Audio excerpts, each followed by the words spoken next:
I'm Mel, and welcome to Rain's channel. Hey guys, don't forget to like and subscribe to support this channel. Now sit back, relax, and enjoy your listening. The Old Farmhouse by Gardner. You want ghost stories? I have a couple of them, from personal experiences. But for now, I'll tell you one of them that still haunts me. The setting is an old farmhouse near Camp Belfort, Ontario, Canada. It took place in December of 1982 while I was working with a friend there, looking after poultry, sheep, and goats. The owner was a bookkeeper for a Toronto firm and had hired us to stay on his hobby farm and run it. The weather had been very mild, so much so that my buddy had been able to continue plowing, and having a full moon helping light the fields was a great benefit to us. After a full day, which had commenced at 5 a.m. and went through to about 1 a.m., we finally loaded up the old wood-burning furnace in the basement and retired to our rooms.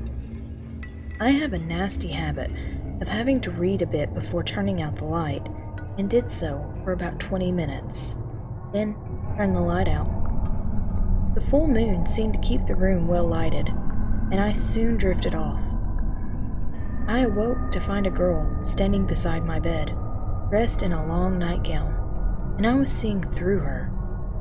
The moon had shifted position in the sky, and I knew that a couple hours had passed since I had went to sleep. The wallpaper in the room, which had been striped, was now a floral print, roses, I think. I had experienced ghosts before, and was not frightened, and the sad look on her face moved me to ask her what she wanted. She looked right at me, and it seemed strange that her lips never moved, but I heard her whole story. This is a tale that she gave me. It seems that her and her younger sister had been orphaned and sent to live with their aunt and uncle on this farm. I was now sleeping in the room she had occupied. It seemed the uncle had started an incestuous relationship with her, and had threatened to turn her and her sister out if she had ever told anyone, and also promised not to touch the younger sister if she had cooperated. That was until the younger sister became pregnant by him, at which time the two girls found out he had been using the same story on both of them. The sisters had no idea as how their uncle would take the news, never mind the aunt, who, though having her suspicions, turned a blind eye towards the whole thing.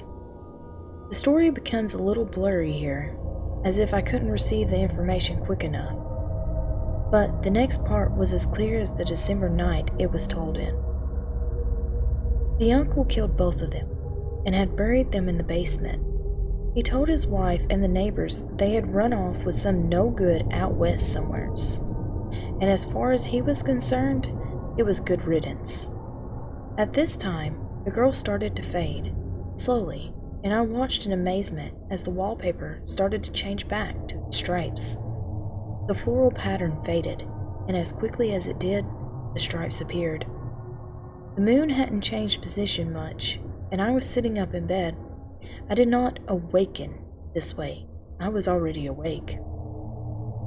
I went down to the basement and found the place that the girl had indicated to me. The poured concrete was covered with dirt and bits of wood, but it was a quick sweep with a broom soon showed a patch where the floor had been. Poorly repaired, right at the bottom of the stairs, in front of the old furnace. I returned to my bed, thinking that it was strange to have happened, and went to sleep. I talked to my buddy about it in the morning, and though it was a bit strange, but he also knew that I wouldn't make things up. We wondered if the boss would let us dig up the floor, just to satisfy our curiosity, but thought that we might go ahead and on our own and repair the damages through the week. I began having second thoughts about it though. Did I really want to find a couple of skeletons buried there? And how would I explain how I knew they were there to anyone? And if we found nothing, I would have looked like a person whose imagination had overpowered his good sense, and had become obsessed with nightmare. I always wondered if that was the tale of the two girls, one about 16, the other 14, who, during the 1920s, had left the area to go out west and were never heard from again.